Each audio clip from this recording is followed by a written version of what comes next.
So, what's up mga master? So, good morning. So, ito na naman tayo ngayon. Kailangan na naman natin na mag-upload ng mga video kasi medyo busy tayo ng mga nakaraan at saka nag-aaral kasi yung taga-video sa akin. So, ngayon walang pasok. So, samantalahin natin mga master.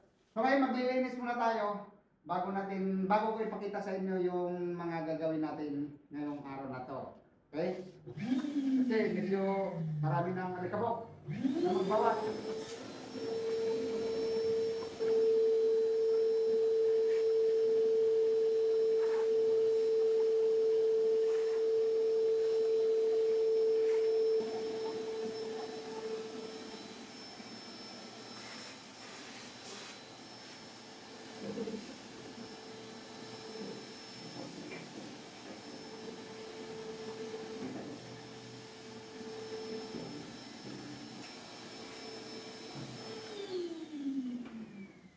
Okay, so ngayon may papakita ko sa inyo ng deep impact power brick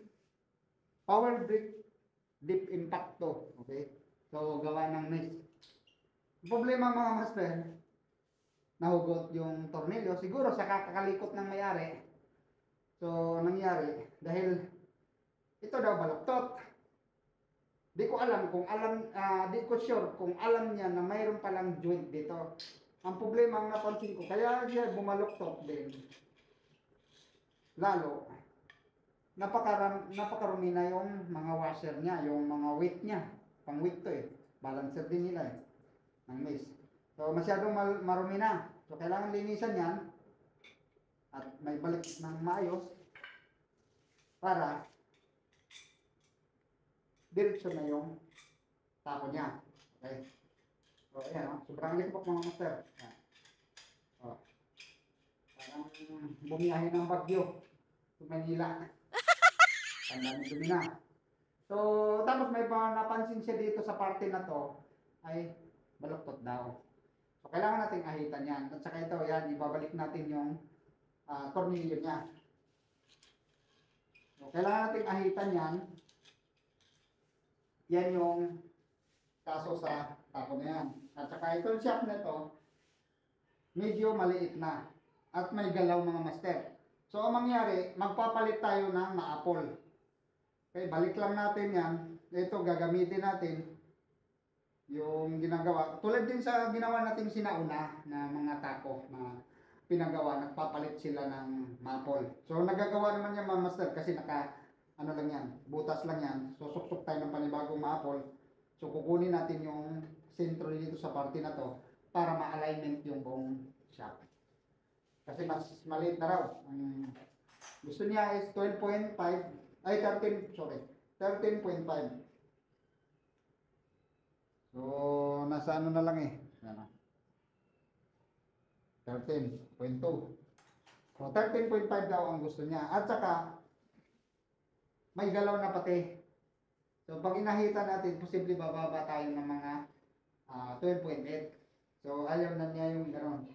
Okay, so, ngayon mga master, papalitan na natin yung maapol. At saka ito, ahita natin. At panibago na revarnish. Okay? Shoutout nga pala kay Sir Terry Patdo. Sir, ito yung tako mo. Mayroon lang konting galaw dito dahil sa iniinda mo. So ngayon, aahitan natin mga master. Ito walang problema. Ang kailangan na natin dito sabay na natin sa refinish. At saka ito, try natin i-metal polish kung kaya maalis yung ano niya. Alikabok or mga dumi or kalawang. So kasi yun yung nagko-cause din sa ano diyan, yung baluktot na hindi na siya na-alignment gawa ng maraming pulbo. So ngayon mga master, isasalang natin to dito sa torno para makita natin kung gaano kalaki lang ang maliit lang naman mga master ang ano niya. Galaw. Alit lang ang diba?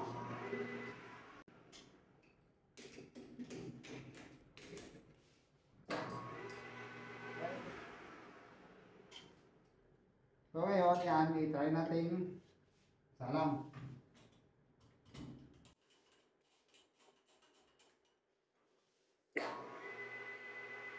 Maliit yan mga master yung ano. Manipis yan, kumbaga. May galaw naman, pero ang piranggot lang. Ayan. So, yan yung ahipin natin, yung parte na yan. So, ngayon ano muna natin ang rotor. Para matanggal lang natin yung alam na yan.